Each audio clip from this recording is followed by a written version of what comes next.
For this lesson, we're going to be taking a negative number and multiplying by a positive one. Let's take a look at this first example. We have a negative 3 times positive 2. Now if we do this on the number line, and we have a negative 3 and we're multiplying twice, that means we're going to hop 3 to the left once, 3 to the left twice, and end up at negative 6. Therefore 3 times negative 2 is equal to negative 6. But what if we just did 3 times 2 first, and then made it negative? Well, in order to do that, here's 3 to the right, and then 3 to the right again, that's 3 times 2. But if we want to make that negative, we'd have to take that positive 6 and go all the way to the negative 6 over here. But guess what? We ended up at the same number that we did before. In other words, if we do 3 times 2 and make it negative, we also end up with negative 6. Therefore, negative 3 times 2 is the same as if we do negative and then 3 times 2. This works for other numbers as well, including fractions, decimals, whatever real number you can think of. Let's do negative 5 times 4. Well, that'd be negative 5, negative 10, negative 15, negative 20. But what if I did 5 times 4 first, which is 20, and then made it negative? Well, I'd still end up with negative 20. Therefore, negative 5 times 4 is the same as if I do 5 times 4 and then make it negative. This also works for 8 times 12. Negative 8 times 12 is negative 96. 8 times 12 positive is positive 96, but if I make it negative, I end up with negative 96. Therefore, negative 8 times 12 is the same as negative, and then 8 times 12. What are we getting at? If you have any negative number, let's say call it a, and you multiply by b, what you can actually do is just write negative ab.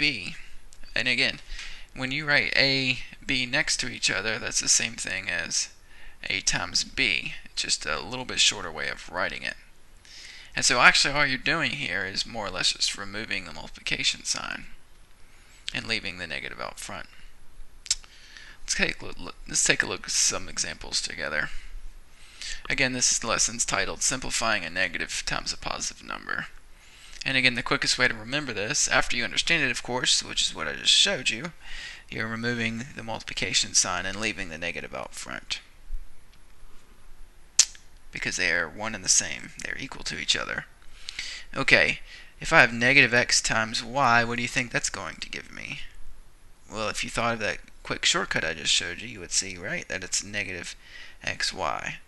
In other words, conceptually, like we talked about before, the reason why that's true is because if I multiply x times y first and then put the negative out front, it's the same as if I multiply negative x times y.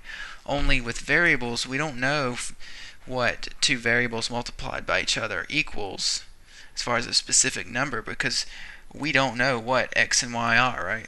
So all we can do is just write it as xy, which is the same as the product x times y. But again, in math, simplify means make shorter, and so we made it a little bit shorter by removing the multiplication sign, since when you have two variables next to each other, that actually means multiply. Okay, negative m times what gives you negative mn? And this one's really easy, right? Because it can't be anything other than n. Again, all you're doing actually is just removing the multiplication sign. Again, conceptually, the reason why it works is because it doesn't matter if I multiply negative m times n, or if I multiply m times n and make it negative, they are equal to each other. So therefore this must be n in order to give you negative mn, because this is negative out front. Okay. What number, remember variables are just numbers, they just represent numbers, so what number times the number g gives you negative fg? Now if you put f, why would that be wrong? Because you'd have a positive times a positive, which gives you a positive, but this is a negative, so this number must be what? Must be negative, right? So therefore the answer is negative f. This also works with three numbers. So here we have three numbers, negative a number times a number b times a number c. Now, again, to refresh your memory, if you have one negative times a positive, your answer is going to be what? It's going to be negative, right? And in general, if you have an odd number of negatives, say 1, 3, 5, 7, 9, 11, your answer is going to be negative. And we do have an odd number, one negative number. So the answer is going to be negative. Now, if you have an even number of negatives, 2, 4, 6, 8, 10, 12, your answer would be positive. So if I had two negatives here, let's say this was a negative c, which it's not, then the answer would be positive. So anyway, I'll have to say that. This also works for 3, 4, 5, 6, 7, 8, 9, 10 numbers multiplied to each other.